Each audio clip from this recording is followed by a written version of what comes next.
Now, joining me for his first TV interview since rejoining the administration, be confirmed by the Senate, my very good friend, OMB Director Russ Vought. Russ, welcome to the show. I hope you look forward to one of these great pounding Trump showers again.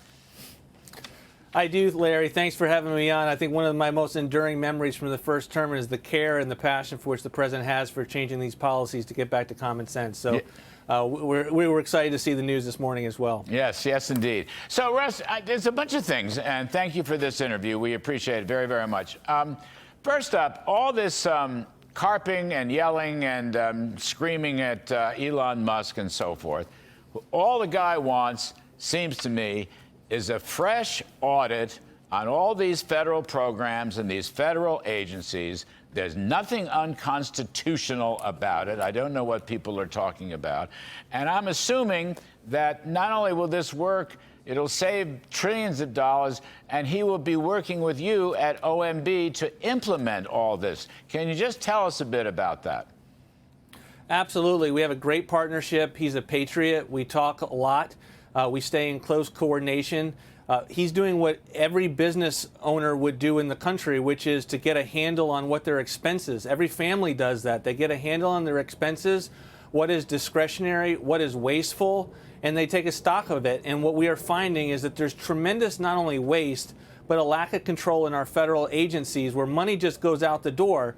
And all that's been done thus far is a programmatic review. All of that is what is being done is to say, we want to make sure that the contracts are consistent with what the president ran on, getting DEI out of things and making sure we don't have radical gender ideology being pushed throughout the federal government.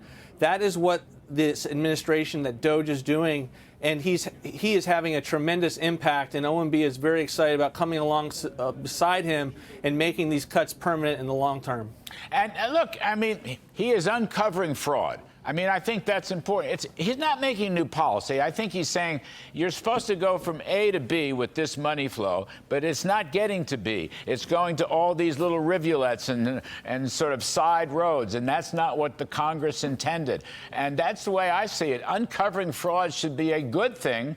I don't know why Democrats are out there defending bureaucracy or defending fraud. USAID is just one example. There are many.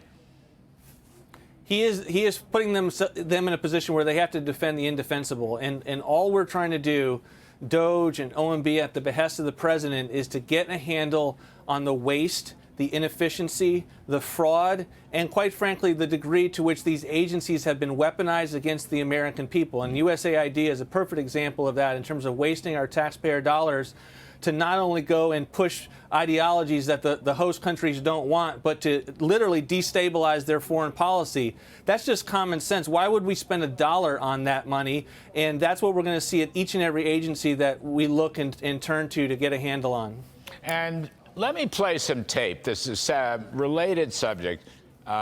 Great lawyer, former Justice Department advisor John Yoo. You'll recognize this, Russ Vought. Here's play some tape on this one. Presidents from Thomas Jefferson on have exercised some kind of impoundment authority. Trump can't be forced by Congress to spend money unconstitutionally. You can't say, here's $100 million, only hire white people. He can't be forced by Congress to use money to interfere with national security and foreign policy goals of the presidency. And I think that the president has the right also to pause spending, as he has, and say, I can find ways to spend taxpayer dollars more efficiently. If Congress says build a bridge for $1 billion and Trump can say I can build it for $500 million instead, I think the Constitution gives the president that kind of discretion. So, Russ Vought, you know what? If Congress says build a bridge for $1 billion and Mr. Trump says, no, I can do it cheaper at $500 million, why not impound the unused $500 million? Well, look, Larry, the president has recognized that 200 years of presidents had the ability to impound funds. And as a result, we're able to do a far better job of being able to control costs. And what we see at the end of fiscal year is agencies have the normal bureaucracy approach to use it or lose it. But what the Impoundment Control Act does is come on and say, look, if you're trying to save money in the end of the fourth quarter and do things smartly, oh my gosh, that's something that is a violation of the Impoundment Control Act. And what we see at the end of the fourth quarter is flat screen TVs and copy machines in the halls of every agency because they're just trying to push it out the door.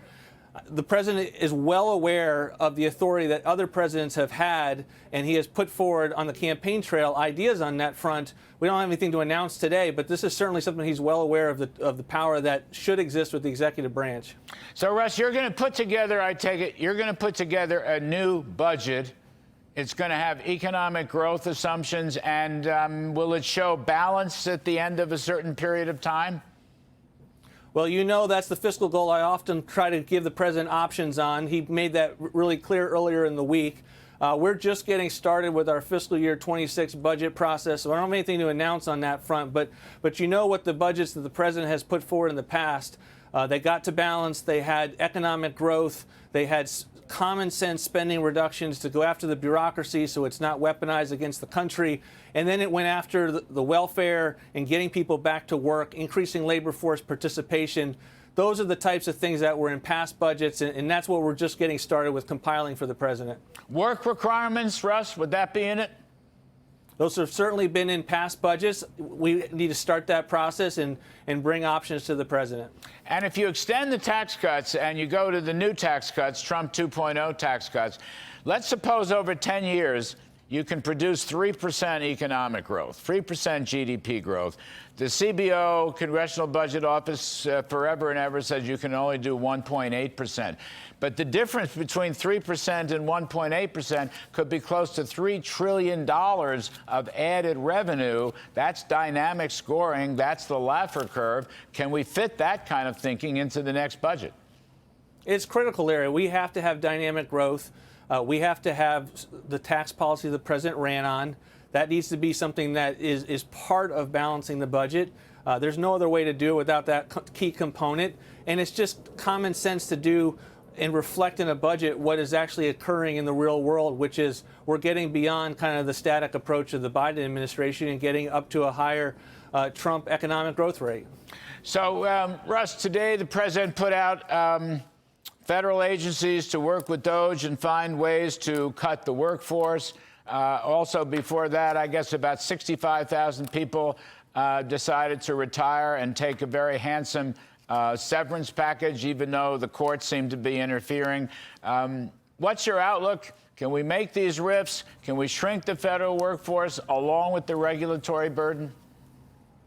I'm excited about the EO that just was signed because I think it's the next step in being able to get a handle on the workforce. And again, this is more action and activities that we can do. The president can move forward unilaterally using the laws that are on the books to have reductions in force. That's what we mean by RIFs. To be able to say, look, for the efficiency of the agency, to better serve the agency ability to meet the needs of the American people, we need a smaller workforce, a more efficient workforce, and a RIF does that. And that is what that is the next phase that's reflective in these EO today. So also coming back to the audit and the search for fraud and so forth, Elon's going to do it, you're going to do it, and so forth. I don't understand this. Courts, certain judges, courts are saying that only career bureaucrats can see sensitive information, but political appointees cannot. And this sort of came to a head over the battle in the Treasury Department. So if I take this to its extreme, then the Treasury Secretary, Scott Bessent, who is, after all, a political appointee by the president, even he can't see sensitive information. My point is that these judges are getting silly. I don't know how and when this is going to be resolved, but there's a certain, it's a preposterous notion that political appointees can't see it. And that says it's preposterous that outsiders or now employees of the government like Elon Musk can't do their job and search for fraud. I do not understand this, and I think a lot of people are scratching their heads, Russ. Well, it defies common sense, it defies the Constitution, but the reality is this has been a key pillar of the Democrats' administrative state. And one of their principles is that career individuals and not political appointees are the ones that they want to rely on making decisions and shielding those of us who are political appointees from the actual information that we need to make decisions based on what the president would do if he was in our shoes. And you can't do that if you don't have access to the information and you don't have the tools at your disposal to make sure everything's going across your desk that you need to know to be a sound representative of the president. Yeah, I mean, it seems to me an intrusion into presidential authority and executive authority. So, Russ, it's been reported you spoke to the Republican Senate conference today. You need $175 billion for border security, for the wall and related measures. Did you actually say that? And I want to fold that in. Can we get one big, beautiful bill, Russ Vought? Well, President certainly wants that. I think we also need to get moving. We need both the House to move, the Senate to move, to resolve their differences, and to get as much of the president's agenda done immediately. And I think one of those aspects is border security funding. And the reality that we're facing a shortfall in the ICE accounts right now. We'll be able to get through a few more weeks with some reprogramming, but we have to have the beds to be able to ensure that we're not catching released individuals into this country. And Tom Homan and Stephen Miller and others are doing an incredible job. Secretary Noem, we're about 42,000 ICE beds. We think we can get to about 48,000, but we need substantially more beds to be able to continue the work that's being done. We put forward a proposal today and explained it to Senate Republicans. Obviously, we'll do the same with House Republicans. But this is a critical need, and it's something that both the House and the Senate have to reconcile with. I mean, you mentioned, okay, so I get this. You need more spending on the border. Why not put it all into one big, beautiful bill? I think that is what the president would prefer. And I'm not sure why it's so hard, and I'm not sure why you couldn't get it done by Memorial Day. I mean, what do you think? You're an ace budget guy, Russ. You could do it. Our message today is speed. Our message today is action. We want to encourage the bills to move forward in both the House and the Senate. Today's was the Senate.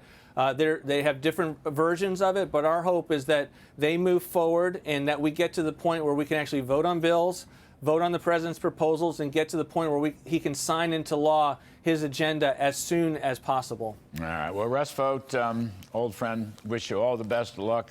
Congrats on your confirmation, and we look forward to talking to you before too long. Thank you very much.